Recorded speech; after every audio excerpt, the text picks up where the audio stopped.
እስቲ አንድ ጥያቄን ልጠይቃችሁ።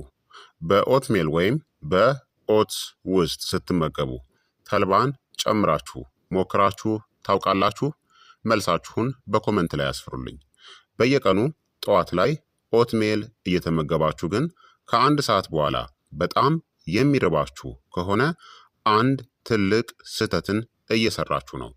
ዛሬ ተራውን ኦትሜላችንን ወደ ኃይለኛ የጤና ቦምብ ምግብ የሚቀይሩትን አንድ ሚስጥርን አሳያችኋለሁኝ። አንድ ትንሽ የሻይ ማንኪያ ተልባ ተራውን ኦትሜላችንን ለልባችን፣ ለምግብ መፈጨታችን፣ ለቆዳችን እናም ለአካላችን ጭምር ወደሚጠቅም ኃይለኛ ቁርስ እንደሚለውጠው ታውቃላችሁ? አብዛኛዎቹ ሰዎች ኦትሜልን የሚመገቡት ለፋይበር ጥቅሙ ነው። ነገር ግን ተልባን ስንጨምርበት በሰውነታችን ውስጥ አንድ አስገራሚ ነገር ይከሰታል። ከተሻሻለ የምግብ መፈጨት ጀምሮ እስከ ረጅም ጊዜ ኃይል ድረስ ተልባ እናም ኦትሜል ሰውነታችን በፍጹም የሚወደውን የአልሚ ምግብ ውህደትን ይፈጥራሉ። ነገር ግን ተልባን ስንጠቀም ብዙዎቻችን የምንሰራው አንድ ስህተት አለ። እሱም እውነተኛውን ጥቅም እንዳናገኝ ሊያግደን ይችላል። ዛሬ ኦትሜል ላይ ተልባን ስንጨምርበት ምን እንደሚከሰት በግልጽ እንመለከታለን። እንኳን ወደ ቻናሌ በደህና መጣችሁ። በሳይንስ የተደገፉ ቀላል የጤና ምክሮችን ከወደዳችሁ ላይክ እና ሰብስክራይብ ማድረጋችሁን እርግጠኛ ሁኑ። ጥያቄያችሁን በኮመንት ላይ አስፍሩልኝ። ይህንን ቪዲዮ ለሌሎችም ማጋራታችሁን እንዳትዘነጉ። አሁን ተልባ ከኦትሜል ጋር ሲገናኝ በሰውነታችን ውስጥ በትክክል ምን እንደሚከሰት እንመልከት። አንደኛ፣ የምግብ መፈጨታችን ከፍተኛ መነቃቃትን ያገኛል። ብዙ ሰዎች ኦትሜል ላይ ተልባን ከጨመሩ በኋላ ከሚያስተውሏቸው የመጀመሪያ ነገሮች አንዱ የተሻሻለ የምግብ መፈጨት ነው። ምክንያቱም ኦትሜልም ሆነ ተልባ በፋይበር የተሞሉ ስለሆኑ ነው። ኦትሜል ቤታ ግሉካን የተባለ ልዩ የሚሟሟ ፋይበር ሲኖረው፣ ተልባ ደግሞ የሚሟሟ እናም የማይሟሟ ፋይበር ሁለቱንም ይዟል። በአንድ ላይ ሆነው ሰገራችንን ለማለስለስ፣ መደበኛ የሆድ ዕቃ እንቅስቃሴያችንን ለመደገፍ፣ ጤናማ የሆድ ውስጥ ባክቴሪያዎቻችንን ለመመገብ፣ የሆድ ድርቀታችንን ለመቀነስና አጠቃላይ የሆድ ዕቃ ጤናችንን ለማሻሻል ይረዳሉ።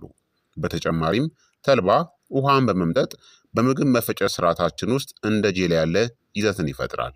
ይህ ደግሞ ምግብ በሆድ ዕቃችን ውስጥ ይበልጥ በተቀላጠፈ ሁኔታ እንዲንቀሳቀስ ይረዳዋል። በሆድ መነፋት ወይም በዝግተኛ የምግብ መፈጨት የሚቸገሩ ብዙ ሰዎች ይህንን ውህደት አዘውትረው ከተመገቡ በኋላ መሻሻልን ያስተውላሉ። ነገር ግን አስታውሱ፣ በቂ ውሃን ሳትጠጡ በድንገት ብዙ ተልባን ከተመገባችሁ ከጥቅሙ ይልቅ የሆድ መነፋት ሊሰማን ይችላል። ስለዚህ በቀስታ ጀምሩ። በቀን ከአንድ የሻይ ማንኪያ እስከ አንድ የሾርባ ማንኪያ እናም በቂ ውሃን መጠጣት ያስፈልጋል። ሁለተኛ፣ ለረጅም ጊዜ ጠግበንም እንቆያለን። ቁርስ ተመግበን ከአንድ ሰዓት በኋላ እንደገና የራባችሁ ጊዜ አለ? ይህ የሚሆነው ብዙ ቁርሶች በፍጥነት ስለሚፈጩ ነው። ነገር ግን ተልባ ያንን ይለውጠዋል። ተልባ ፋይበር፣ ጤናማ ስቦችና የእጽዋት ፕሮቲንን ይይዛል። የምግብ መፈጨትን ለመክታትና የምግብ ፍላጎታችንን ለማስተካከልም ይረዳሉ። ይህ ማለት የምግብ ፍላጎታችንን ለመቀነስ፣ የመክሰስ ፍላጎታችንን ለመቀነስና በጠዋት ጊዜ ይበልጥ የተረጋጋ ኃይል ማግኘት ማለት ነው።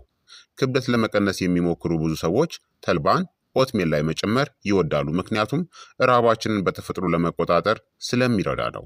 የደም ስኳራችን በድንገት ከፍና ዝቅ ከሚል ይልቅ ይበልጥ የተመጣጠነ እናም የሰከነ ኃይልንም እናገኛለን። ሶስተኛ፣ ልባችን ደግሞ እጅጉ ያመሰግነናል። ይህ የቁርስ ውህደት ለልባችን በሚገርም ሁኔታ በጣም ተስማሚ ነው። ኦትሜል ለቤታ ግሉካን ፋይበር ምስጋና ይግባውና ኤልዲኤል ወይም መጥፎውን ኮሌስትሮል ለመቀነስ በመርዳት ይታወቃል። ተልባ ደግሞ ሌላ ትልቅ ጥቅምን ይጨምርበታል፣ ኦሜጋ 3 ፋቲ አሲድን።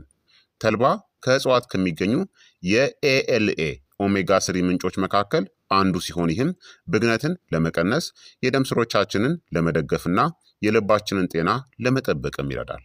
ጥናቶችም እንደሚያሳዩት ተልባ እነዚህን ለመደገፍ ሊረዳን ይችላል። ይበልጥ ጤናማ የሆነ የኮሌስትሮል መጠንን፣ የደም ግፊታችንን እናም የደም ዝውውራችንንም ጭምር። ለዚህ ነው ብዙ የስነ ምግብ ባለሙያዎች የተልባ ኦትሜልን ለረጅም ጊዜ የልብና የደም ቧንቧ ጤናችን ከሚሆኑ ምርጥ እናም ቀላል ቁርሶች አንዱ አድርገው የሚቆጥሩት።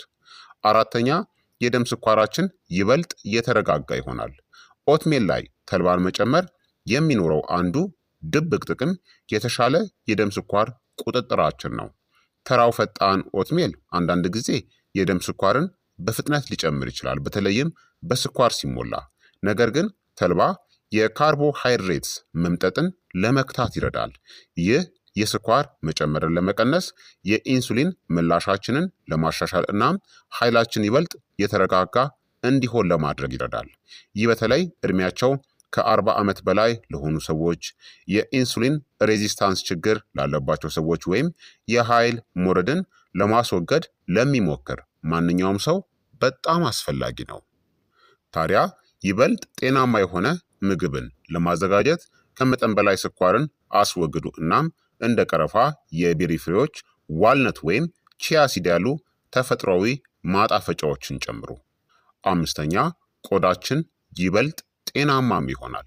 ቆዳችን ብዙ ጊዜ በሰውነታችን ውስጥ ምን እየተካሄደ እንዳለ ያንጸባርቃል። ተልባ እነዚህ ሊደግፉ የሚችሉ ጤናማ ስቦችንና አንቲኦክሲዳንቶችንም ይዟል።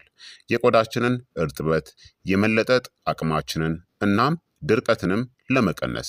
በተመሳሳይ ጊዜ ኦትሜል አጠቃላይ የቆዳችንን ጤና የሚደግፉ እና ብግነትንም ለማስታገስ የሚረዱ አልሚ ምግቦችንም ይዟል።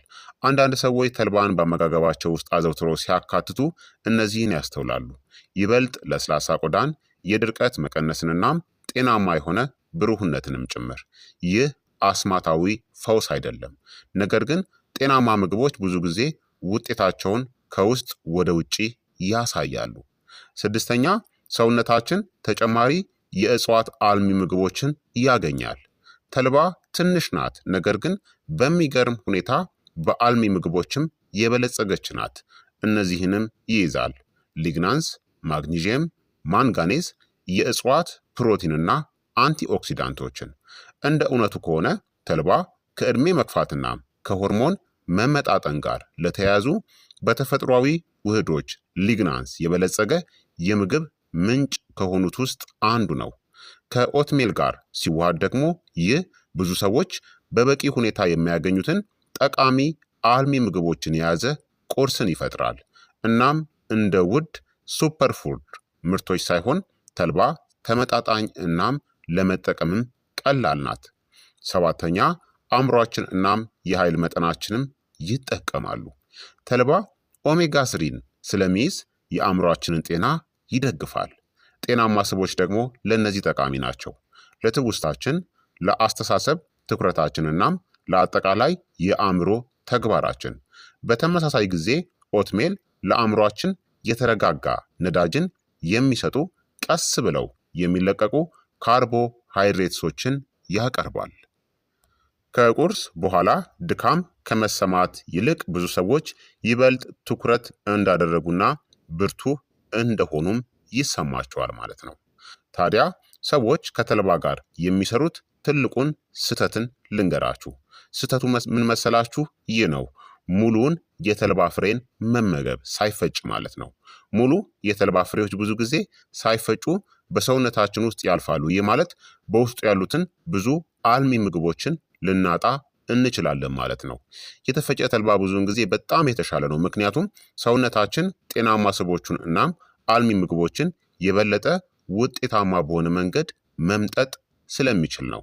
እንዲሁም ተልባን ስትጠቀሙ ከቻላችሁ በጥሬው ፈጭታችሁ ቶሎ መጠቀም ነው። ታዲያ ብዙ ጊዜ ማስቀመጥ አይመከርም። እንዲሁም ደግሞ ብዙ እሳት ሳይገባው ለብ እስከሚል ድረስ መውቅላት ትችላላችሁ። ታዲያ እሳት እንዳታስነኩት። እሳት በደንብ ገባው ማለት ጥቅሙ ኦሜጋ ስሪው ሙሉ በሙሉ ይጠፋል።